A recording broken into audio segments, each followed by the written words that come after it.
അടിച്ചു. രാവിലെ എഴുന്നേൽക്കുമ്പോ മൊബൈൽ ഡാറ്റയുടെ ബാലൻസ് നോക്കി. വൈകുന്നേരം ആരാന്റെ മടിക്കുത്തിന് പിടിച്ചിട്ടാണെങ്കിലും വേണ്ടില്ല മൊബൈൽ ഡാറ്റ ചാർജ് ചെയ്ത് പാതിരാത്രിയുടെ നിശബ്ദതയിൽ ലോകത്തുള്ള 140 രാഷ്ട്രത്തിൽ ഏതൊക്കെ പെണ്ണ് തുണിയുരിഞ്ഞാടിയാലും www.com കണ്ടാസ്വദിച്ച് പാതിരാ സമയത്ത് ആസ്വദിച്ച് തളർന്നവശനായി മുമ്പിൽ നിവർത്തി വെച്ചിരിക്കുന്ന ലാപ്ടോപ്പിന്റെ ഡെസ്ക്ടോപ്പിലെ തലമയക്ക് വെച്ചിട്ട് ഇന്നേ വരെ കിടന്നുറങ്ങുന്ന വർഷങ്ങളായി പള്ളിയിലെ സുബഹിന്റെ ബാങ്ക് ചെവിയിൽ കേൾക്കാത്ത മധ്യാഹ്നത്തിൽ മാത്രം ഉറക്കമളിക്കുന്ന വർഷങ്ങളായി പള്ളിയിലെ സുബഹിയുടെ ബാങ്ക് ചെവിയിൽ കേൾക്കാത്ത എന്റെ നൂതനദേശം ചെറുപ്പക്കാരോ, എന്റെ നൂതനദേശം ചെറുപ്പക്കാരോ,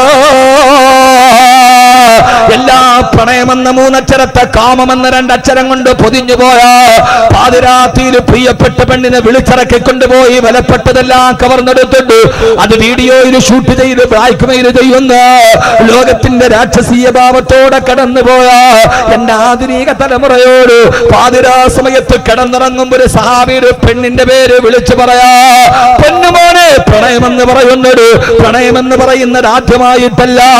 ലോകം തുടങ്ങിയ കാലം മുതൽ പ്രണയമുണ്ടായിട്ടുണ്ട്. ലൈലയും മജ്നൂനും പ്രണയിച്ചിട്ടുണ്ട്, ഇംറുൽ ഖൈസ് പ്രണയിച്ചിട്ടുണ്ട്. രമണന്റെ ചന്ദ്രികയെക്കാളേറെ ലോകം കണ്ട പ്രണയമായിരുന്നു ലൈലയുടെയും ഖൈസിന്റെയും പ്രണയം. പക്ഷേ അത് ശുദ്ധമായ പ്രണയമാണ്, നല്ല പ്രണയമാണ്. പ്രണയം പണ്ടുണ്ടായിട്ടുണ്ട്, അല്ലാതെ ഇരുവേറ്റിപ്പുഴയിൽ എന്നും നിന്നെ മൊയ്തി മരിച്ചതിന് ശേഷമല്ല പ്രണയമുണ്ടായത്. ആ പ്രണയത്തിന്റെ പേരിൽ സ്കൂളിൽ പഠിപ്പിക്കുന്ന ടീച്ചറിന് പോലും പ്രേമലേഖനം കൊടുക്കുന്ന നായകന്റെ കഥ പഠിച്ചിട്ട് താന്തോന്നികളായി നടന്നുപോയ എന്റെ ന്യൂ ജനറേഷനോടാണ് ഞാൻ സംസാരിക്കുന്നത്.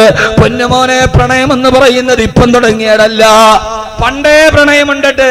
ലൈലയും മജ്നൂനും വലിയ പ്രണയമാണ് അല്ലേ, കേട്ടിട്ടില്ല?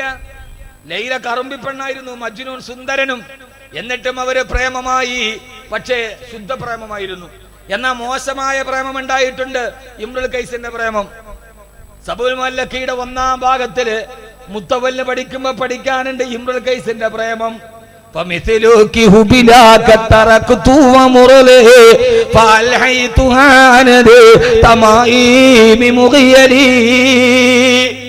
എന്ന് പാടിയിട്ടുണ്ട് ഇംറുൽ ഖൈസ്. ഞാൻ അതിന്റെ അർത്ഥമൊന്നും പറയുന്നില്ല.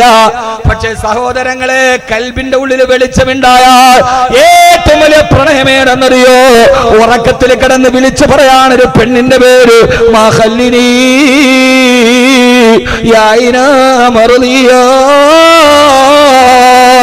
എന്നെ പറഞ്ഞു വിടല്ലേ ഐനാമറിയ. അടുത്തിരുന്ന കൂട്ടുകാരൻ കൈയടിച്ചിട്ട് പറഞ്ഞു, എന്തായി കാണിക്കുന്നത്? എഴുന്നേക്ക്, എഴുന്നേക്ക്. ഈ ഉറക്കത്തിൽ പിച്ചുംപേയും പറയാൻ നമ്മൾ ഉറക്കത്തിൽ കിടന്ന് ഭയങ്കര സ്നേഹമുള്ള പെമ്പിള്ളേരെ പേരൊക്കെ രാത്രി ഉറക്കത്തിൽ കിടന്ന് വിളിച്ചു പറയും, ഉമ്മ കേൾക്കും. അപ്പോഴാണ് ഉമ്മക്ക് മനസ്സിലാകുക ഈ പിച്ചുംപേ. നിങ്ങളൊന്ന് ചിന്തിക്കുന്ന, ഇതൊക്കെ പിച്ചുംപേയും പറയാ.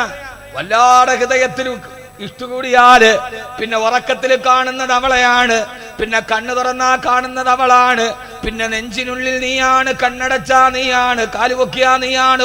ഈ ഒരു പാട്ടും പാടുമാടി നടക്കുമ്പോ എന്റെ പ്രിയപ്പെട്ട സഹോദരങ്ങളെ, ഇത് പാടേണ്ടത് സ്വന്തം ഭാര്യയുടെ മുഖത്ത് നോക്കിയിട്ടാണ്. ഞാനതൊന്നും പറയുന്നില്ല.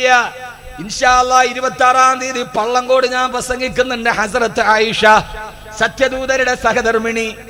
ഹസ്രത്ത് ആയിഷ സത്യദൂതരുടെ സഹധർമ്മിണി. ഒളിച്ചോടിപ്പെടുന്ന പെണ്ണിന് പാഠമായി, ഒളിച്ചോടി കാമുകന്റെ കൂടെ പോകുന്ന പെണ്ണിന് പാഠമായി. ആധുനിക ലോകത്തിന്റെ മുമ്പിൽ ആയിഷ ബീവിയെ നമ്മൾ അവതരിപ്പിക്കുകയാണ് 26-ാം തീയതി പള്ളങ്കോട്. ഇൻഷാ അല്ലാഹ് അവിടെ വെച്ച് പറയാം. അല്ലാഹു തൗഫീഖ് നൽകട്ടെ, അല്ലാഹു തൗഫീഖ് നൽകട്ടെ. കൂട്ടുകാരൻ തട്ടി എഴുന്നേപ്പിച്ചു, എഴുന്നേക്ക്, എഴുന്നേക്ക്. ചാടി എഴുന്നേറ്റു. എന്താ ഈ പിച്ചുംപേയും പറയണത്? ആ സമയത്ത് പറഞ്ഞു, കൂട്ടുകാരാ, ഞാൻ ഉറങ്ങാൻ കിടന്നപ്പോ ഞാനൊരു സുന്ദരമായ സ്വപ്നം കണ്ടു. കൂട്ടുകാരാ, ഞാനൊരു സ്വപ്നം കണ്ടു. എന്താ സ്വപ്നം? ആ സ്വപ്നം അത്ഭുതമായിരുന്നു. ആ സ്വപ്നം അത്ഭുതമായിരുന്നു. ഇനി പെണ്ണുങ്ങൾക്ക് ഭക്ഷണം കൊടുക്ക ഖാലിദേ, ഒരു സൈഡിൽ നിന്ന് ബഹളമൊന്നും ഉണ്ടാക്കരുത്. എന്ത് ബഹളം ഉണ്ടാക്കുക ഒരു പിടി ചോറിന്?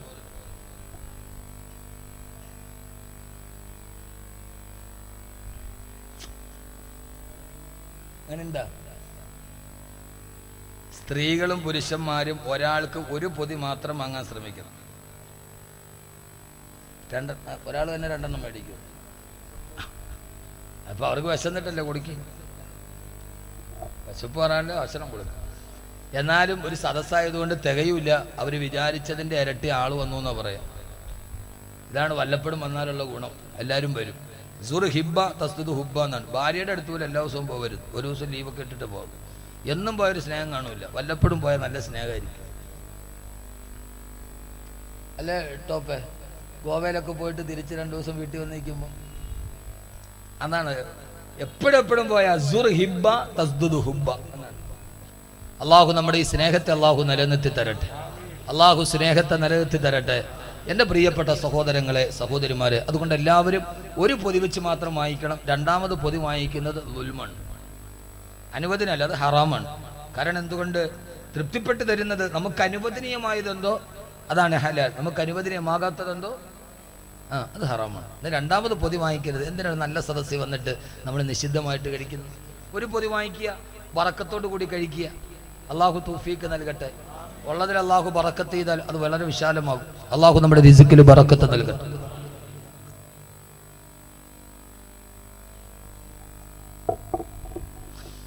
അപ്പൊ എന്താ നമ്മൾ പറഞ്ഞു നിർത്തിയത്? ഇപ്പൊ എന്താ ഞാൻ പറഞ്ഞു നിർത്തിയത്? എന്താ? എനിക്ക് മറന്നുപോയിട്ടല്ല, നിങ്ങൾക്ക് ഓർമ്മയുണ്ടോ എന്ന് ഞാൻ പരിശോധിച്ചാണ്. നിങ്ങൾക്ക് ഓർമ്മയുണ്ടോ എനിക്ക് മറന്നിട്ടാണ്? അല്ല, നിങ്ങൾ ഓർമ്മയുണ്ടോ?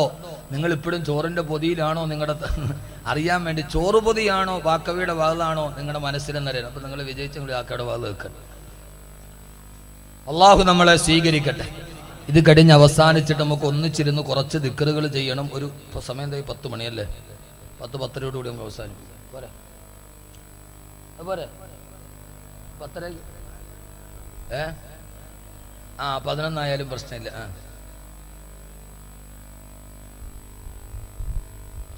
ലോകത്ത് ഏറ്റവും ആയുസ് കുറഞ്ഞ 2 ജീവികളാണുള്ളതെന്നാണ് പുതിയ പഠനം. ഒന്ന് പാറ്റ, ആരും കണ്ടാലും തല്ലിക്കൊല്ലും പറ്റും. എപ്പോഴും മരണമെന്ന് അറിയാൻ പറ്റും. വീട്ടിലൊരെണ്ണം കന്ന് നോക്കട്ടെ, അപ്പം അതിനെ തല്ലിക്കൊല്ലും. 2 വാത് പറയുന്ന ആളുകൾ. കൂമ്പടഞ്ഞു ഇമാതിരി വാത് പറഞ്ഞു. എത്ര വേണമെങ്കിലും പറയാം. ഔക്കമ്മക്കാല ഖാലിദ്. ആദരവായ പ്രവാചകൻ നബി മുഹമ്മദ്. ഒത്തിരി നമുക്ക് വേണ്ട, ഒത്തിരി കിഴക്കോട്ട് പോയ പടിഞ്ഞാറാവും. ഇൻഷാ അല്ലാഹ് 10:10 നമുക്കിത് പറഞ്ഞ് അവസാനിപ്പിക്കും. ഇത് പറയുന്നതല്ല, നമ്മൾ കേൾക്കുന്നത് എത്ര ജീവിതത്തിൽ പ്രാവർത്തികമായി എന്നതാണ് അതിൻ്റെ പ്രധാനപ്പെട്ട. അല്ല, നമ്മൾ തൊപ്പിയുണ്ട്, ദാടിയുണ്ട്, എല്ലാം ഉണ്ട്, ശരിയാണ്. പക്ഷെ ഹൃദയത്തിൽ അതാണ് പ്രശ്നം. എത്ര നേരം പറഞ്ഞു എന്നല്ല, കേട്ടത് നമ്മുടെ ജീവിതത്തിൽ എത്ര പ്രയോജനപ്പെട്ടു എന്നുണ്ട്. 200 പവ മോട്ടിച്ചുകൊണ്ട് വന്നവനെ പോലീസ് അറസ്റ്റ് ചെയ്തു. അവനോട് ചോദിച്ചപ്പോൾ അവന് തൊപ്പിയുണ്ട്, താടിയുണ്ട്, എല്ലാം ഉണ്ട്. അപ്പൊ അറസ്റ്റ് ചെയ്ത പോലീസ് ചോദിച്ചു അത്രേ, 200 പവൻ മോട്ടിച്ചിട്ടെന്ന ഒരു 10 പവന്റെ മാല നിന്റെ കഴുത്തുമ്മ ഇട്ടൂടായിരുന്നു. അപ്പോ മനല്ലോ അത് പറ്റൂല, നമ്മുടെ മദ്ഹബി ഹറാമാണ്, നമുക്കിടല് ഹറാമാണ്, ഇതെല്ലാം ഉണ്ട്, എന്നാ പിന്നെ നമുക്കൊന്നും അറിഞ്ഞുകൂടാ എന്നൊരവസ്ഥയിലേക്ക് നമ്മൾ മാറരുത്. ഞാനീ പറയും, നമ്മുടെ ലോകത്ത് തിരക്ക് കൂടി, നമുക്ക് 100 റക്അത്തൊന്നും നിസ്കരിക്കാൻ സമയമില്ലപ്പോ. പക്ഷെ ഈ ഒരു ചെറിയ സൂറത്ത് പഠിച്ച് ജീവിതത്തിൽ ചെയ്താൽ, വാക്കവി ഇവിടെ വന്ന് വാത് പറഞ്ഞതിന് പ്രതിഫലമുണ്ട്, നിങ്ങൾ കേട്ടതിനും അള്ളാഹുവിന്റെ അടുക്കൽ പ്രതിഫലമുണ്ട്. അല്ലെങ്കിൽ വെറുതെ ഞാൻ കുറെ പറഞ്ഞു, നിങ്ങൾ കേട്ടു, അവസാനം എന്തുണ്ടായത്, ഉസ്താദ് കടന്ന് പറഞ്ഞിട്ടുണ്ട്, ആളിപ്പോഴും ചോറ് തന്നെ, കുഴപ്പമൊന്നുമില്ല എന്നൊരവസ്ഥ, അത് പറയണമെന്ന് എനിക്ക് ആഗ്രഹമൊന്നുമില്ല. അള്ളാഹു നമ്മളെ സ്വീകരിക്കുമാറാകട്ടെ, അള്ളാഹു നന്മ നൽകി അനുഗ്രഹിക്കുമാറാകട്ടെ. ഈ സ്നേഹം എന്ന് നിലനിൽക്കണം എന്ന ആഗ്രഹമുള്ള ഒരാളാണ് ഞാൻ. ആദരവായ പ്രവാചകൻ നബി മുഹമ്മദ് മുസ്തഫ, സ്നേഹം എന്ന് നിലനിൽക്കണം. അതുകൊണ്ട് തന്നെ ഞാനിപ്പോൾ എൻ്റെ ശൈലി, ഞാനിപ്പോൾ ആരുമായിട്ട് ഒരടുപ്പവും ഇല്ല, ആരുമായിട്ടുമില്ല. പ്രസംഗിക്കും, പോവും, വീട്ടിൽ പോവും, അല്ലെങ്കിൽ എവിടെയെങ്കിലും കിടക്കും, ആരുമായിട്ടൊരു അടുപ്പില്ല. എന്തുകൊണ്ട് അവർ ഒത്തിരി അടുക്കണ്ടെന്ന് കരുതി. അതുകൊണ്ട് ആ സ്നേഹബന്ധം എന്ന് നിലനിൽപ്പുണ്ട്. ഇതാ ഈ ടോപ്പ്, ഞാൻ വന്ന അന്ന് മുതൽ അദ്ദേഹത്തെ അറിയാം, ഇപ്പോഴും അറിയാം. ഞാൻ അദ്ദേഹമായിട്ട് ഒത്തിരി കൂടുതൽ അടുത്തിട്ടുമില്ല, കൂടുതൽ അകന്നിട്ടുമില്ല. അതുകൊണ്ട് ആ സ്നേഹബന്ധം അങ്ങനെ തന്നെയാണ്. ഖാലിദ് അഷ്റഫ് സാഹിബ് ഒക്കെ, അഷ്റഫ് സാഹിബിൻ്റെ ആദ്യത്തെ കൂട്ടുകാരനാണ് കാസർഗോഡ്. കൂടുതൽ അടുപ്പവും ഇല്ല, കൂടുതൽ അകലവും ഇല്ല. അതുകൊണ്ട് ആ സ്നേഹം അന്നും ഇന്നും ഒട്ടും കുറയാതെ ഉണ്ട്. അതാണ് ഏറ്റവും നല്ലത്. ഒത്തിരി അടുത്താലും പ്രശ്നമാണ്, ഒത്തിരി അകന്നാലും പ്രശ്നമാണ്. NSS ആണ് നല്ലത്, സമദൂരം സമസാമീപ്യം. എല്ലാവരും സമദൂര സിദ്ധാന്തം, അതാണ് നല്ലത്. മഹാനായ സയ്യിദ് ബിൻ സെയ്ദ് റളിയല്ലാഹു തആല അൻഹു പറഞ്ഞു, ഞാനൊരു സ്വപ്നം കണ്ടു. എന്താ സ്വപ്നം? എന്താ സ്വപ്നം? ചെറുപ്പക്കാരെ, ഇങ്ങനെ ഒരു സ്വപ്നം കാണാൻ നിങ്ങളെ പ്രേരിപ്പിക്കാം. ഇങ്ങനെ ഒരു സ്വപ്നം നിങ്ങളുടെ ജീവിതത്തിൽ ഉണ്ടാവണം. മഹാനായ സയ്യിദ് ഇബ്നു സയ്യിദ് റളിയല്ലാഹു തആല പറഞ്ഞു, ഇല്ല ഇല്ല, ആ സ്വപ്നം നിങ്ങളോട് ഞാൻ പറയില്ല. കൂട്ടുകാരെ നിർബന്ധിച്ചപ്പോ പറഞ്ഞു പത്രേ, ആ സ്വപ്നം ഞാൻ നിങ്ങളോട് പറഞ്ഞു തരാൻ. പക്ഷേ ഞാൻ മരിച്ചിട്ടല്ലാതെ, ഞാൻ മരിക്കുന്നതിന് മുമ്പ് ഞാൻ ഈ കണ്ട സ്വപ്നം ആരോടും പറയരുതെന്ന് ഉറപ്പ് തന്നാൽ ആ സ്വപ്നം ഞാൻ നിങ്ങളോട് പറയാൻ കൂട്ടുകാരാ. അവസാന കൂട്ടുകാരൻ മരിച്ചിട്ടല്ലാതെ, മരണശേഷമല്ലാതെ മറ്റൊരാളോട് ഇത് പറയില്ല എന്ന ഉറപ്പിന്റെ പേര് ആ കൂട്ടുകാരനോട് പാതിരാ സമയത്ത് ഉറക്കത്തിൽ കിടന്ന് താങ്കളുടെ സ്വപ്നം ഇങ്ങനെ വിളമ്പി കൊടുക്കുകയാ. മഹാനായ സയ്യിദ് ഇബ്നു സയ്യിദ് റളിയല്ലാഹു തആല പറഞ്ഞു, കൂട്ടുകാരാ, ഞാൻ എന്റെ ശരീരത്തിലേക്ക്, എന്റെ കണ്ണിലേക്ക് ഉറക്കം വന്നിങ്ങനെ മാടി വിളിച്ചപ്പോ, ഉറക്കത്തിലേക്ക് നടന്നു പോയപ്പോ ആ സമയത്ത് ഞാൻ എന്റെ കൺമുമ്പിൽ അല്ലാഹുവിന്റെ സ്വർഗം സ്വപ്നം കാണുകയാ.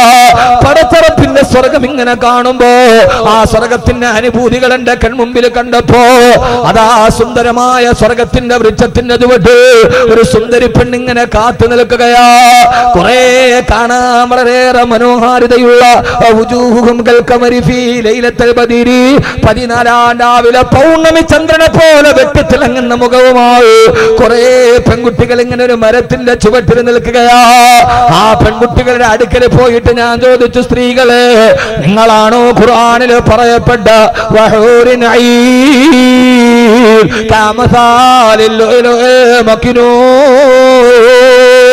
നിങ്ങളാണോ സ്വർഗത്തിൽ ഖുർആനിൽ പറയപ്പെട്ട ഹൂറികൾ എന്ന് ചോദിച്ചപ്പോ ആ സുന്ദരികളായ നയനമനോഹരികളായ പെൺകുട്ടികൾ എന്നോട് മറുപടി പറഞ്ഞു, അല്ല അല്ല, ഞങ്ങൾ ഹൂറികളല്ല, ഞങ്ങൾ ഹൂറികളുടെ പരിചാരകരാണ്, യഥാർത്ഥ ഹൂറി പെണ്ണുങ്ങളെ സർവന്റുകളാണ് ഞങ്ങൾ.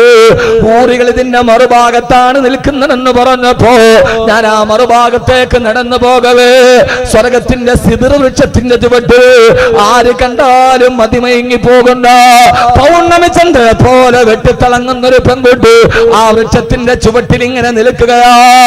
ഞാൻ ആ പെൺകുട്ടിയുടെ അടുക്കലേക്ക് പോയിട്ട് ചോദിച്ചു, നീ ആരാ? അപ്പോഴാണ് പറഞ്ഞത്, ഞാൻ ആരെന്നറിയോ? ഞാൻ നിന്റെ സ്വർഗത്തിലെ ഭാര്യയാണ്, ഞാൻ നിന്റെ സ്വർഗത്തിന്റെ ഭാര്യ, ഞാൻ നിനക്ക് സ്വർഗത്തിൽ അല്ലാഹു കരുതി വെച്ച ഭാര്യ. നിന്റെ പേരെന്താണ്? എന്റെ പേരാണ് ഐനാ മർദിയ. ഐനാ മർദിയ, എന്റെ പേര് ഐനാ മർദിയ എന്നാ. എന്റെ ചെറുപ്പക്കാര് സമയത്ത് ഉറക്കത്തിൽ കിടന്നപ്പോ സയ്യിദ് റളിയല്ലാഹു തആല ഉറക്കത്തിൽ വിളിച്ചു പറഞ്ഞത് ഈ പെൺകുട്ടിയുടെ പേരാ ഐനാ മർദിയ. ബഹുമാനപ്പെട്ട സയ്യിദ് റളിയല്ലാഹു തആല പറയാ, ആ പെണ്ണിന്റെ മനോഹാരിത കണ്ടപ്പോ, അവൾ എന്റെ സ്വർഗത്തിൽ അല്ലാഹു വെച്ചിരിക്കുന്ന ഭാര്യയാണെന്ന് ഉറപ്പായപ്പോ അവളുടെ ശരീരത്തിലേക്ക് പിടിക്കാൻ ഞാൻ ഇങ്ങനെ കൈ കൊണ്ടുപോയപ്പോ ആ കൈ തട്ടി മാറ്റിയിട്ട് പറഞ്ഞു, വേണ്ട സയ്യിദേ, ഞാൻ നിന്റെ സ്വർഗത്തിലെ ഭാര്യ, നീ ഇപ്പോഴും ദുനിയാവിലാണ് നിലനിൽക്കുന്നത്, നിനക്കിപ്പോൾ ഞാൻ അനുവദനീയമല്ല, അതുകൊണ്ട് നീ നേരെ ദുനിയാവിലേക്ക് മടങ്ങിപ്പോയിക്കൊള്ളുക. ആഗ്രഹത്തോടെ കൈതൊടാൻ പോയപ്പോ ദുനിയാവിലേക്ക് തിരിച്ചു പോകാൻ ആ പെൺകുട്ടി എന്നോട് പറഞ്ഞപ്പോ അപ്പോഴാണ് വിളിച്ചു പറഞ്ഞത്, മഹല്ലിനീ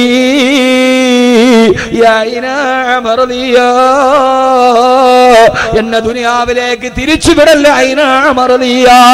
ഇതാണ് ഉറക്കത്തിൽ വിളിച്ചു പറഞ്ഞത്. പിച്ചും പേയും പറയുന്നത് പോലെ എന്നെ പറഞ്ഞു വിടരുത്, എന്നെ ദുനിയാവിലേക്ക് പറഞ്ഞു വിടരുത്. അപ്പോഴാ ഹൂറി പെണ്ണോട് പറഞ്ഞു, ദുനിയാവിലേക്ക് പോയിക്കോ സയ്യിദേ, 3 ദിവസത്തിന് ശേഷം നീ എന്റെ അടുക്കലേക്ക് തിരിച്ചു വരും സയ്യിദ്. 3 ദിവസത്തിൽ കൂടുതലല്ലാതെ ദുനിയാവിൽ നിനക്ക് ദീർഘായുസില്ല. 3 ദിവസം കഴിയുമ്പോൾ നീ എന്റെ അടുക്കലേക്ക് തിരിച്ചു വരേണ്ടവനാ. അത് കേട്ടിട്ടാണ് കൂട്ടുകാരാ, ആ സമയത്താണ് നീ എന്നെ തട്ടി വിളിച്ചത്. എന്റെ പ്രിയപ്പെട്ട സഹോദരങ്ങളോട്, സഹോദരിമാരോട്, സഹോദരങ്ങളെ, 3 ദിവസമാണ് ഇനി ദുനിയാവിലുള്ളതെന്ന വാർത്ത അറിഞ്ഞു. അന്നൊരു തിങ്കളാഴ്ച ദിവസമാണ്. ചൊവ്വ, ബുധൻ, വ്യാഴം, വ്യാഴാഴ്ച മഗ്‌രിബിന്റെ മഗ്‌രിബിന്റെ സമയമായി. മഹാനായ സയ്യിദ് റളിയല്ലാഹു തആല യുദ്ധം ചെയ്തുകൊണ്ടിരിക്കുകയാണ്. അതാ മഗ്‌രിബിന്റെ ബാങ്ക് മുഴക്കാൻ സൂര്യൻ പടിഞ്ഞാറേക്ക് മടങ്ങി പോകുന്നു. സൂര്യൻ അസ്തമിക്കാൻ നേരമായി. ഐന അമർദിയ പറഞ്ഞ സമയം അവസാനിക്കുന്നു. അന്ന് സയ്യിദ് റളിയല്ലാഹു തആല സുന്നത്ത് നോമ്പുകാരനാണ്. പടിഞ്ഞാറ് സൂര്യൻ അസ്തമിക്കാൻ പോകവേ സയ്യിദ് റളിയല്ലാഹു അൻഹുവിന്റെ കഴുത്തിലേക്ക് ഒരു ശത്രു തന്റെ കയ്യിലിരുന്ന വാളുകൊണ്ടാഞ്ഞു വെട്ടിയിട്ട് കഴുത്ത് മുറിഞ്ഞ് മഹാനവറുകളെ താഴേക്ക് വീണു. രക്തം തടം തല്ലിയാ തൊടുകുമ്പോ സഹാബത്തോടി കൊണ്ടുവന്ന് കുടിക്കാൻ വെള്ളം കൊടുത്തിട്ട് പറഞ്ഞു, സയ്യിദ് മഗ്‌രിബിന്റെ ബാങ്ക് മുഴങ്ങാറായി, നോമ്പ് തുറക്ക് സയ്യിദ് റളിയല്ലാഹു തആല പറഞ്ഞു, ഇല്ല ഇല്ല, ഞാൻ നോമ്പ് തുറക്കുന്നില്ല.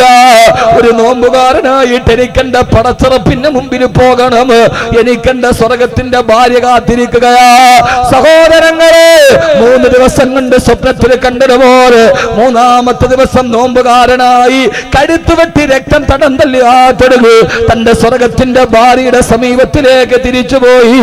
മഹാനായ സയ്യിദ് ബിൻ സയ്യിദ് റളിയല്ലാഹു തആല അൻഹു, മഹാനായ സയ്യിദ് ബിൻ സയ്യിദ് റളിയല്ലാഹു തആല അൻഹു, ഞാൻ എന്റെ സഹോദരങ്ങളോട് സഹോദരിമാരോട് നെഞ്ചിൽ കൈവച്ച് ചോദിക്കുകയാ, അൽഹാകുമുത് തകാസുർ ഹത്താ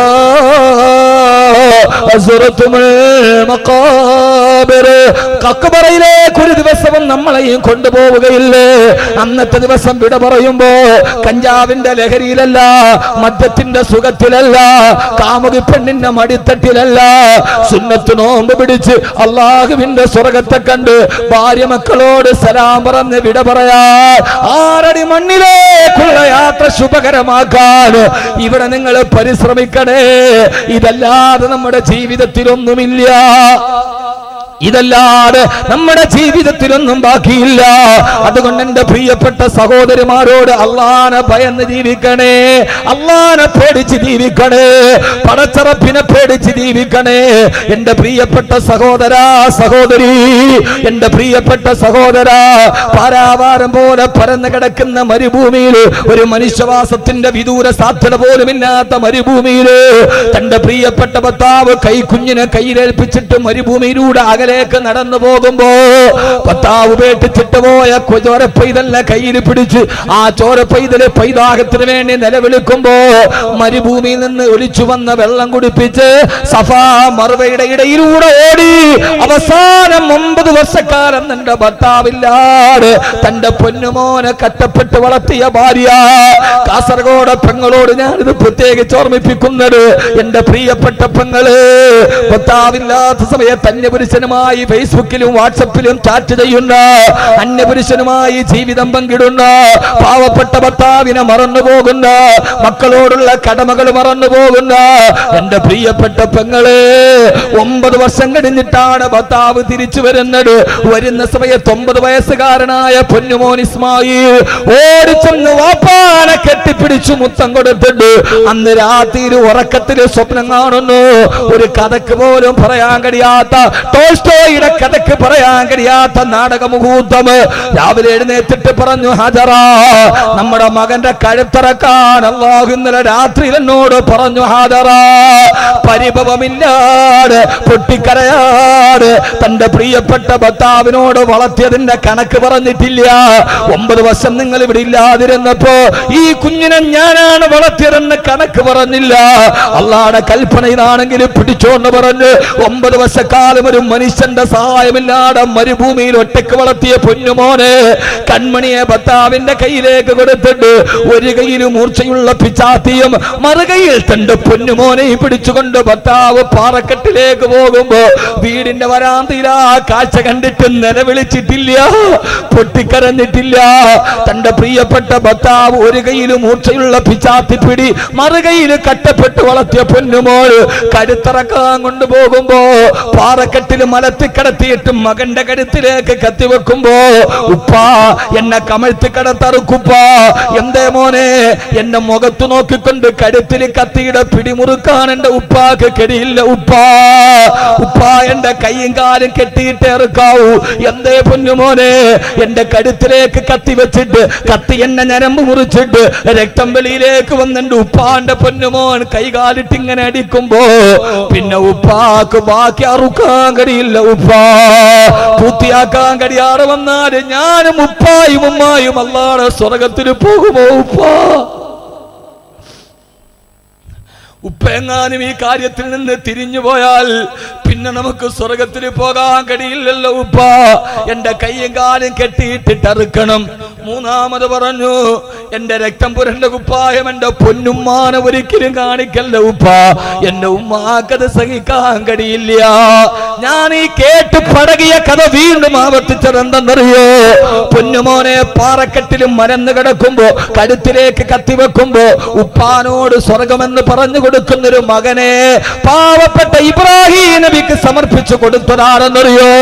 9 വർഷക്കാലം ഉപ്പയില്ലാതെ മകനെ വളർത്തുമ്പോ ഓരോ സമയത്തും മകനോട്, മോനെ ഇസ്മായിലേ, നിന്റെ വാപ്പ നമ്മളെ ഉപേക്ഷിച്ചിട്ട് പോയത് വാപ്പാടെ സുഖത്തിനല്ല, അല്ലാഹുവിന്റെ കൽപ്പനക്ക് വേണ്ടിയാണ് വാപ്പ നമ്മളെ ഇട്ടിട്ട് പോയതെന്ന് വാപ്പയില്ലാത്ത സമയത്തും മക്കളോട് വാപ്പയുടെ ത്യാഗങ്ങൾ പറഞ്ഞു കൊടുത്ത് കട്ടപ്പാടുകൾ പറഞ്ഞു കൊടുത്ത് വളർത്തിയ പ്രിയപ്പെട്ട ഭാര്യ ബഹുമാനപ്പെട്ട ബീവി ഹാജറ റളിയല്ലാഹു തആല അൻഹാ. കാസർഗോഡ് ഭർത്താക്കന്മാരെ, ഭർത്താവ് വീട്ടിലില്ലാത്ത സമയത്ത് ഓരോ സമയത്തും നമ്മുടെ മക്കൾക്ക് ഭക്ഷണം വിളമ്പി കൊടുക്കുമ്പോ ഓരോ സമയത്തും പൊന്നുമക്കളെ, വാപ്പ ദുബൈയിൽ കിടന്ന് കട്ടപ്പെട്ടുണ്ടാക്കുന്ന, വാപ്പ സൗദി അറേബ്യയിലും മണലാരുണ്യത്തിലെ കിടന്ന് കട്ടപ്പെട്ടിട്ട് അയച്ചു തരുന്ന പൈസയാണ് മക്കളെ ഈ ഭക്ഷണമെന്ന് നമ്മളില്ലാത്ത സമയത്ത് നമ്മുടെ ത്യാഗത്തെ കുറിച്ച് മക്കളോട് പറഞ്ഞു കൊടുത്ത് വളർത്തുന്ന മോനെ. കാസർഗോഡും ചെറുക്കളയിലും വാപ്പ അങ്ങാടിയിൽ നട്ടുച്ച നേരത്ത് ജോലി ചെയ്ത് മത്സ്യക്കച്ചവടം നടത്തി കൂലിപ്പണി ചെയ്ത് ഓട്ടോറിക്ഷ ഓടിച്ചിട്ട് കിട്ടുന്ന വരുമാനമാണ് നമ്മുടെ ഈ ഭക്ഷണം. മക്കളെ, മക്കൾക്ക് 3 നേരം ചോറ് വിളമ്പി കൊടുക്കുമ്പോ മക്കളെ, ഈ ചോറ് നിന്റെ വാപ്പ നട്ടുച്ച നേരത്ത് 3 ചക്രത്തിന്റെ മുകളിൽ ഓടിച്ചോടിച്ചുണ്ടാക്കുന്നതാണ്. നിന്റെ വാപ്പ കഷ്ടപ്പെട്ടുണ്ടാക്കുന്ന മുതലാണ് നമ്മൾ ഈ കഴിക്കുന്ന ഭക്ഷണമെന്ന് ഭർത്താവില്ലാത്ത സമയത്ത് ഭർത്താവിന്റെ ത്യാഗത്തെ കുറിച്ചും മക്കളോട് പറഞ്ഞു വളർത്തുന്നൊരു ഹാദറയെ നമുക്ക് കിട്ടിയില്ലെങ്കിൽ പൊന്നുമോളെ, ഇതാണൊരു പെണ്ണിന്റെ നിയോഗമെന്ന് മനസ്സിലാക്കാൻ. അല്ലാതെ പാവപ്പെട്ട ഭർത്താവ് ഗൾഫിൽ കിടന്ന് കഷ്ടപ്പെടുമ്പോ അവൻ ജീവിതത്തിന്റെ 2 അറ്റം തമ്മിൽ കൂട്ടിമുട്ടിക്കാൻ ഓട്ടോറിക്ഷ ഓടിച്ച് നടക്കുമ്പോ അവനെ കാലം തൊലിവെളുപ്പുള്ളവനെ കാണുമ്പോ അവന്റെ ശരീരത്തിന്റെ പുറകെ പോകുന്നവളെ, ലതറവുന്നൽ ജഹീം ലതറവുന്നൽ ജഹീം, നീ ജഹീം എന്ന കത്തിക്കാളുന്ന നരകത്തെ കാണുക തന്നെ ചെയ്യുമെന്ന് സൂറത്ത് തകാസുർ. അങ്ങനെ ഒരു ഭാര്യയെ നമുക്ക് കിട്ടണം.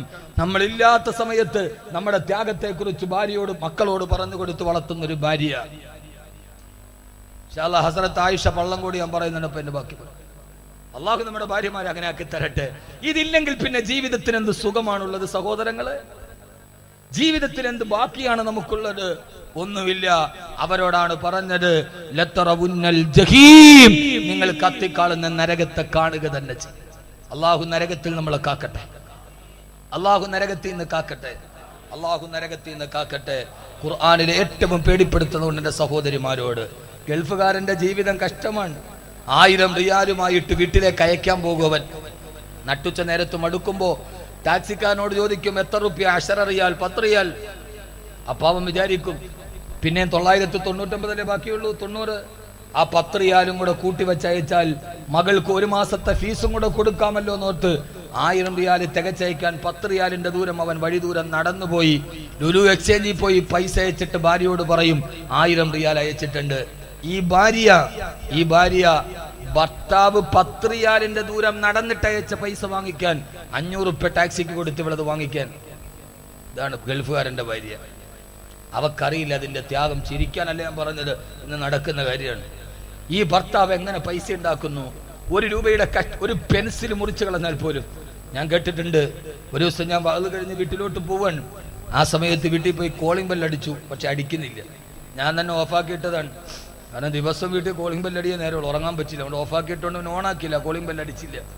ഞാൻ മെല്ലെ വാതിൽ തുറന്ന് കയറാൻ പോയപ്പോൾ എൻ്റെ ഭാര്യ എൻ്റെ രണ്ടാമത്തെ മോനെ വല്ലാതെ ശകാരിക്കുന്നു, ദേഷ്യപ്പെടുന്നു. ഞാൻ അവൾ നോക്കിയപ്പോൾ അവളും ചോദിക്കുകയാണ്, വാപ്പ കഷ്ടപ്പെട്ട് ഉണ്ടാക്കിക്കൊണ്ട് വരുന്ന മക്കളെ നിങ്ങൾക്ക് അറിഞ്ഞൂടെ?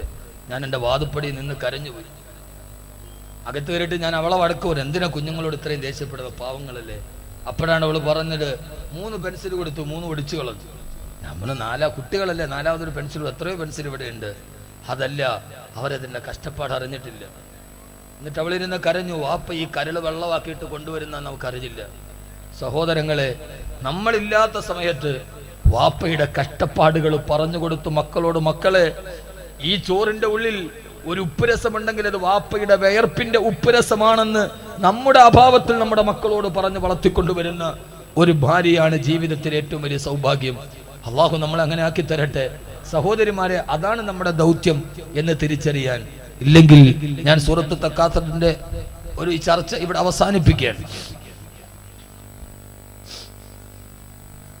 അള്ളാഹു നമ്മുടെ ഭാര്യമാരെ നന്നാക്കി തരട്ടെ. അള്ളാഹു നമ്മുടെ കുടുംബത്തെ നന്നാക്കി തരട്ടെ. ഒളിച്ചോട്ടങ്ങൾ വർദ്ധിക്കുന്നു, ജീവിതം സങ്കടത്തിൻ്റെതായി മാറുന്നു. അള്ളാഹു സുബ്ഹാനഹു വ തആല നമ്മുടെ ജീവിതത്തിൽ എല്ലാവിധ ബുദ്ധിമുട്ടുകളും മാറ്റി അള്ളാഹു അനുഗ്രഹിക്കുമാറാകട്ടെ. ജാഗരൂകരാകണം പെണ്ണെ, നിന്റെ ഈ ശരീരവും നിന്റെ ഈ സ്വർണ്ണം അല്ലാതെ അവൻ ആവശ്യമില്ല. കഴിഞ്ഞ ആഴ്ച എൻ്റെ വീട്ടിലൊരു ഭർത്താവ് വന്നിട്ട് പറഞ്ഞു, ഉസ്താദെ, എൻ്റെ ഭാര്യയെ ഒരു മുസ്ലിയാർ അടിച്ചുകൊണ്ടുപോയി. ഞാൻ മുസ്ലിയാരായാലും കൊണ്ടുപോയി, ഒരു മുറി മുസ്ലിയാരാണ്. അവൻ ഗൾഫിലൊക്കെ പോയിട്ട് വന്നിട്ട് പിന്നെ അവൻ ഒരു മന്ത്രവാദത്തിന് മുസ്ലിയാരായതാണ്. പറ്റിയ പണി അതായത് കൊണ്ട് അവൻ ജീവിക്കാൻ വേണ്ടി ആയതാണ്, അല്ലാതെ അവൻ ഇൽമു പഠിച്ച ആളല്ല. ഇൽമു പഠിച്ച ആളുകൾ അങ്ങനെ ആവില്ല. ഇനി അങ്ങനെ ഏതെങ്കിലും ഒന്ന് ആകുന്നുണ്ടെങ്കിൽ അത് ഇൽമിന് കുഴപ്പമുള്ളത് കൊണ്ടല്ല, അവൻ ശൈത്താനായതുകൊണ്ടാണ്. ഇൽമിന് കുറവുള്ളത് കൊണ്ടല്ല, പിന്നെ അവൻ ശൈത്താനായതുകൊണ്ടാണ്. എൻ്റെ പ്രിയപ്പെട്ട സഹോദരങ്ങളെ, ഹറമിൽ പോയിട്ടും ഇതൊക്കെ തോന്നുന്നവനെ കുറിച്ചിട്ട് അവൻ ഇബ്ലീസാണോ ഇബ്ലീസിന്റെ ഉസ്താദാണോ എന്ന് നമുക്ക് അത്ഭുതം തോന്നുന്നുണ്ട്. അള്ളാഹു നമ്മുടെ സമൂഹത്തെ കാക്കട്ടെ. അള്ളാഹു നമ്മുടെ സമൂഹത്തെ കാക്കട്ടെ. എൻ്റെ പ്രിയപ്പെട്ട സഹോദരങ്ങളെ, അയാൾ എന്നോട് പറഞ്ഞു, ഉസ്താദെ, എങ്ങനെയാണെന്നറിയോ, മെഡിക്കൽ കോളേജിൽ പോയി, അപ്പോൾ ഒരുത്തരം കണ്ടു, അവൻ ചെറിയ അസ്മായിൻ്റെ ചികിത്സയൊക്കെ ഉണ്ട്.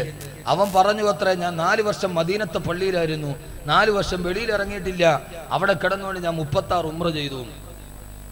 ഇവർ വിശ്വസിച്ചു അത്. ഞാൻ ചെയ്തു, പച്ച പൊട്ടികളെ, മദീനത്തെ പള്ളിയിൽ കിടന്നിട്ട് ആരെങ്കിലും ഉംറ ചെയ്യൂ? ബോധം എന്ന് പറയുന്ന ഒരു സാധനം വേണ്ടേ? മാർക്കറ്റിംഗ് കേട്ടാൽ ആരാ വീഴാത്തത്? മദീനത്തെ പള്ളി 4 വർഷം ഞാൻ കിടന്നിട്ട് 36 ഉംറ ചെയ്തു. ആ 36 ഉംറ ചെയ്തതിൻ്റെ ഇടയിൽ രാത്രി ഞാൻ സ്വപ്നം കണ്ടു, ഒരു പെണ്ണെനിക്കൊരു കൂജയിൽ വെള്ളവും കൊണ്ടുവന്നു. ഞാനപ്പം നബി സല്ലല്ലാഹു അലൈഹി വസല്ലമയോട് ചോദിച്ചു, നബിയെ, ഞാനിത് കുടിച്ചോട്ടെ? ഇപ്പം എല്ലാവരും നബിയോട് നേരിട്ട് ചോദിക്കില്ല. ഇപ്പം നബിയാണല്ലോ ഏറ്റവും വലിയ ആയുധം. നബിതങ്ങളോട് ഞാൻ ചോദിച്ചു, അപ്പം നബിയങ്ങൾ പറഞ്ഞു കുടിച്ചോളാൻ. ഞാൻ അത് കുടിക്കാൻ വേണ്ടി പോയപ്പോൾ ആ പെണ്ണ് കൂജയായിട്ട് അപ്രത്യക്ഷമായി. 4 വർഷമായിട്ട് എൻ്റെ സ്വപ്നത്തിൽ വന്ന പെണ്ണിനെ ഞാൻ അന്വേഷിച്ച് നടക്കാൻ. ഇപ്പോഴാണ് ഞാൻ കണ്ടുമുട്ടിയത്. ആ സ്വപ്നത്തിൽ കണ്ട പെണ്ണിന് നിന്റെ മുഖമായിരുന്നു. ഇവള് വീണു ആ നെറ്റ്വർക്കിൽ, മാർക്കറ്റിംഗിൽ ഇവള് വീണു. ഇടി പച്ച പൊട്ടി, നിനക്ക് തോന്നണ്ട ഇത് കള്ളവാന്ന്? ഞാൻ വല്ലതും പറഞ്ഞാൽ വല്ലതും കൂടിപ്പോകും. അതങ്ങനെ അവക്ക് കഥയൊന്നും വെക്കണ്ട, പോട്ടിനെ അതിനകത്തേക്ക്. ഈ ഒരു അവസ്ഥയിൽ ചൂഷണം ചെയ്യുമ്പോൾ നമുക്കറിഞ്ഞുകൂടെ? അതൊരു ചികിത്സയുടെ മറവിൽ നടന്നി. എൻ്റെ പ്രിയപ്പെട്ട സഹോദരങ്ങളെ, സയ്യിദന്മാരുണ്ട്, അവരൊരു വെള്ളം ഊതിയിട്ട് തൊട്ട് തന്നാൽ പോലും ശിഫയാണ്. അതിനിപ്പോൾ അത്രയും വലിയ കഥയൊന്നും അവർക്ക് വേണ്ട. കാരണം അവരുടെ കൈകൾക്ക് ബറക്കത്തുണ്ട്, ശിഫയുണ്ട്. സൂഫികളായി ഉലമാക്കളുണ്ട്, സന്തോഷത്തോടെ ജീവിച്ച സൂഫികളുണ്ട്, സയ്യിദന്മാരുണ്ട്. അവരെന്ന് കൈപൊക്കി ആമീൻ ചെറിയ അക്ഷരത്തിൽ പറഞ്ഞാൽ മതി, അതിന് പ്രതിഫലമുണ്ട്. ലോകത്ത് കാണുന്ന സർവ്വതിൻ്റെയും പുറകെ പോയിട്ട് അവസാനം അതിനെ പറഞ്ഞിട്ട് കാര്യമുണ്ടോ? അള്ളാഹു നമുക്ക് ബോധം നൽകി അനുഗ്രഹിക്കുമാറാകട്ടെ. അതുകൊണ്ട് അള്ളാഹുവിനെ പേടിച്ച്, നന്മയെ പേടിച്ച് ജീവിക്കുക. ഖുർആനിലെ ഏറ്റവും പേടിപ്പെടുത്തുന്ന ആയത്താണ് സൂറത്തു തക്കാസുർ. ഏറ്റവും പേടിപ്പിക്കുന്ന സൂറത്താണ് സൂറത്തു തക്കാസുർ. അള്ളാഹു ആ സൂറത്ത് കൊണ്ട് പേടിയോടെ ജീവിച്ച് അള്ളാഹുവിന്റെ മുമ്പിൽ നല്ല അടിമകളായി ജീവിക്കാൻ അള്ളാഹു തൗഫീക്ക് നൽകട്ടെ.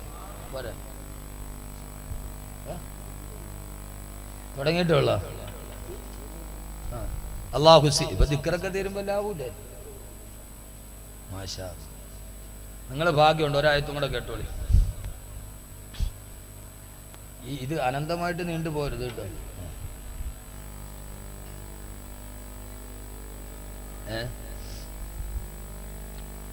അനന്തമായിട്ട് ഇങ്ങനെ നീണ്ടത് ഈ ആയത്തും കൂടെ തീരുമ്പോൾ പൊതി വരണം. അല്ലാതെ ഇങ്ങനെ ആയത്ത് ഇഷ്ടം പോലെ ഉണ്ട്, പക്ഷെ കറണ്ട് ഉണ്ടായിട്ട് കാര്യമില്ലല്ലോ, കത്താൻ ബൾബും കൂടെ വേണ്ട. ഖുർആനിലെ ഏറ്റവും പേടിപ്പെടുത്തുന്ന അധ്യായമാണ് സൂറത്തു തക്കാസുർ. ആ തക്കാസുറിലെ പ്രധാനപ്പെട്ട ഭാഗമാണ് ലതറവുന്നൽ ജഹീം, നിങ്ങൾ നരകത്തെ കാണുക തന്നെ ചെയ്യും. എല്ലാം അവസാനിക്കും. അവസാന നരകത്തിന്റെ മുമ്പിൽ പേടിച്ച് നിലവിളിക്കുമ്പോൾ യദ്ഊന വൈലൻ വയദ്ഊന സുബൂറാ. അല്ലാഹു നരകത്തിൽ നമ്മളെ കാക്കട്ടെ. നിങ്ങൾ ജഹീമിലെത്തും, ജഹീമിനെ നിങ്ങൾ കാണുക തന്നെ ചെയ്യും. എന്താ ജഹീം, എന്താ ജഹന്നം? ഖുർആനിലെ ഏറ്റവും പേടിപ്പെടുത്തുന്ന ആയത്തിറങ്ങി. ഏറ്റവും പേടിപ്പെടുത്തുന്ന ആയത്ത് ഞാൻ ഓതി കേൾപ്പിക്കാം. ഏതാ ഏറ്റവും പേടിപ്പെടുത്തുന്ന ആയത്ത്? ഏതാ ഖുർആനിലെ? ഏതാ? നമ്മൾ ഖുർആനൊക്കെ വലിയ പഠിക്കണം. ഖുർആനിലെ ഏറ്റവും പേടിപ്പെടുത്തുന്ന അധ്യായം സൂറത്ത് തക്കാസുർ. ഖുർആനിലെ ഏറ്റവും പേടിപ്പെടുത്തുന്ന സൂറത്ത് ആയത്ത് അറിയില്ല? അറിയില്ല? എന്നാ ഇനി പഠിച്ചോളി. ഏറ്റവും പേടിപ്പെടുത്തുന്ന സൂറത്ത്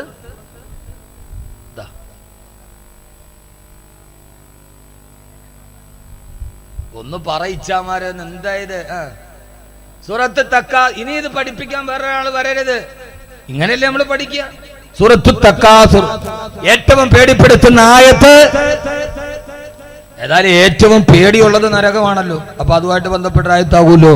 ഖുർആനിൽ ആയത്ത് കേട്ടോളി, ലതറവുന്നൽ ജഹീം, നിങ്ങൾ നരകത്തെ കാണുക തന്നെ ചെയ്യും. എന്താ നരകം?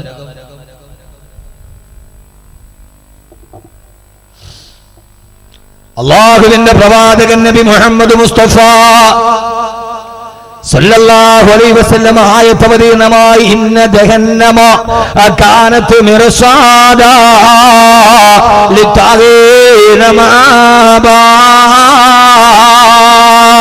ലാബിസീന ഫീഹാ ഹഖാബാ ലാ യദൂഖൂന ഫീഹാ ബർദൻ വലാ ശറാബാ ഇന്ന ജഹന്നമ കാനത് മിർസാദാ. ജഹന്നം എന്ന കത്തിക്കാളുന്ന നരകം അതിൽ താഗീനമാവാ.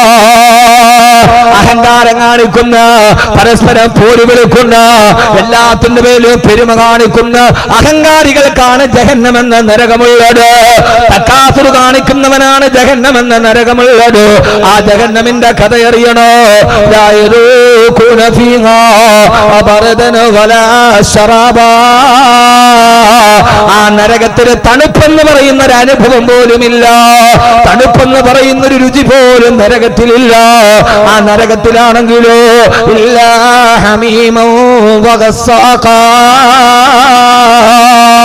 ആ നരകത്തിൽ ഹമീം എന്ന് പറയുന്ന ചീഞ്ചലമല്ലാതെ മറ്റൊന്നുമില്ല. എന്താ ഹമീം എന്നറിയോ? നരകവാസികളെ നരകത്തിൽ കിടന്ന് കത്തിക്കരിഞ്ഞ് ചാമ്പലായി അവരെ ശരീരത്തിലെ തീനാളങ്ങൾ കയറുമ്പോ ആ നരകത്തിന്റെ മറുഭാഗത്ത് അവര് വലിയൊരു പുഴ കാണുകയാ.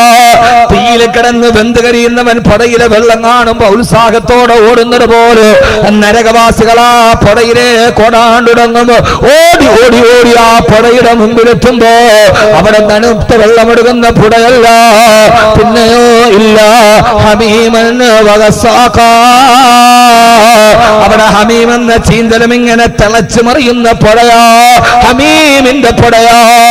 ആ ചൂട് കൊണ്ട്, ഇപ്പോഴത്തെ ചൂട് നമുക്കറിയാമല്ലോ, ആ ചൂട് കൊണ്ട് വെള്ളത്തിന് മുമ്പിലെത്തുമ്പോ ഹമീമിന്റെ ചൂട് കാരണത്താൽ അവരുടെ മാംസം മുഴുവനും ഉരിഞ്ഞ് താഴോട്ട് വീണിട്ട് ഒരു മസ്തികൾ മാത്രമായിട്ട് അവശേഷിക്കുമ്പോ അവരവിടെ നിന്ന് വീണ്ടും തിരിച്ച് നരകത്തിലേക്ക് ഓടും.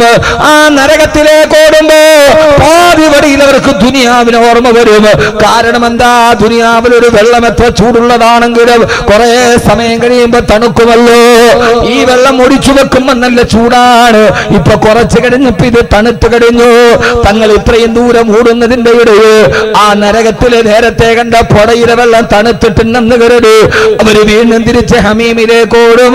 അവിടെ ചെല്ലുമ്പോ ഹമീമിന്റെ വെള്ളം തണുത്തിട്ടില്ല. അവിടെ നിന്ന് വീണ്ടും തിരിച്ചവര് നരകത്തിലേക്ക് ഓടുക. വീണ്ടും പാതിവടിയിൽ ദുനിയാവിന് ഓർമ്മ വന്ന് തണുപ്പെന്ന് കരുതി വീണ്ടും പുഴയിലോട്ട് ഓടുന്നു. അഹമ്മദ് കബീർ ഗൂഗിളിൽ സെർച്ച് ചെയ്തിട്ട് പറയുന്നവരല്ല, ഇത് അഹമ്മദ് കബീർ പച്ച കിതാബ് നോക്കിയിട്ട് പറയുന്നവരല്ല. അള്ളാഹുവിന്റെ വിശുദ്ധ ഖുർആൻ يطوفون بينها وبين حميم فبأي آلاء ربكما تكذبان അവർ ഈ ഹമീമിനെയും നരകത്തിനെയും ഇടയിൽ ഇങ്ങനെ പാഞ്ഞു പാഞ്ഞോട് അവസാനം നരകത്തിൽ കിടന്ന് വഹിക്കുമ്പോ ഖുർആനിലെ ഏറ്റവും പേടിപ്പെടുത്തുന്ന ആയത്തിതാണ്. മുത്തുനബി സല്ലല്ലാഹു അലൈഹി വസല്ലം പറയുകയാ, നരകത്തിൽ കിടന്നവൻ ഇങ്ങനെ കരിഞ്ഞവസരിക്കുമ്പോ 1000 വർഷം നരകത്തിൽ കിടന്നവൻ അല്ലാഹുവോട് പറയുമത്രേ, അല്ലാഹുവേ നരകത്തിലെ ആദ്യത്തെ ദിവസത്തെ എന്റെ ശിക്ഷയുണ്ടല്ലോ, അതിലേക്ക് നീ എന്നെ മടക്കണേ അല്ലാ. ആദ്യത്തെ ദിവസത്തെ ശിക്ഷയല്ല നരകത്തിലെ രണ്ടാമത്തെ ദിവസം കൂടും, രണ്ടാമത്തെ ദിവസത്തെ ശിക്ഷയല്ല മൂന്നാമത്തെ ദിവസം കൂട്ടും അല്ലാഹു. ഓരോ ദിവസം കഴിയുന്തോറും ശിക്ഷ ഇങ്ങനെ കൂട്ടിക്കൊണ്ടുവന്ന് 1000 വർഷം നരകത്തിൽ കിടന്നവന്റെ ദുആ, അല്ലാഹുവേ ആദ്യത്തെ ദിവസത്തെ ശിക്ഷയിലേക്ക് എന്നെ മടക്കുമോ അല്ലാ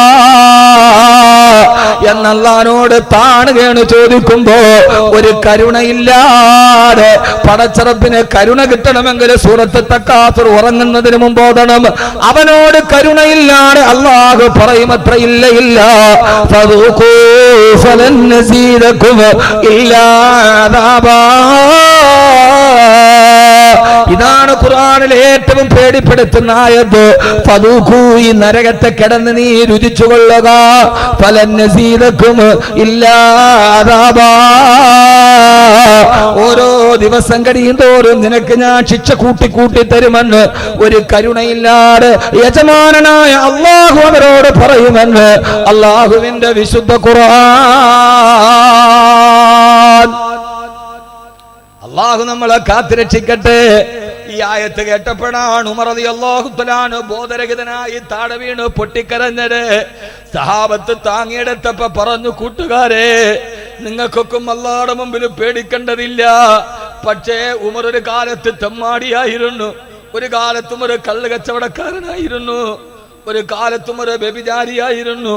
പിന്നെയാണ് മുത്തന്നെ കൈ പിടിച്ചിട്ട് ഇസ്ലാമിലേക്ക് കൊണ്ടുവന്നത്. ഈ നരകം കേൾക്കും എന്റെ പഴയകാലത്തിന്റെ പ്രവർത്തനങ്ങളോത് എനിക്ക് സങ്കടം വരുന്നു സഹാബാ എന്ന് പറഞ്ഞു പൊട്ടിക്കരയുമായിരുന്നു സയ്യിദിനാ ഉമർ ഇബ്നുൽ ഖത്താബ് റളിയല്ലാഹു അൻഹു. അല്ലാഹു നമുക്ക് ആ പേടി അല്ലാഹു നമുക്ക് നൽകി അനുഗ്രഹിക്കുമാറാകട്ടെ. ഖുർആനിലെ തറവുന്നൽ ജഹീം, നിങ്ങൾ നരകത്തെ കാണും, നരകത്തെ കണ്ടാൽ പിന്നെ നിങ്ങൾക്ക് ഒന്നും ചെയ്യാൻ കഴിയില്ല എന്ന് അല്ലാഹുവിന്റെ വിശുദ്ധ ഖുർആൻ.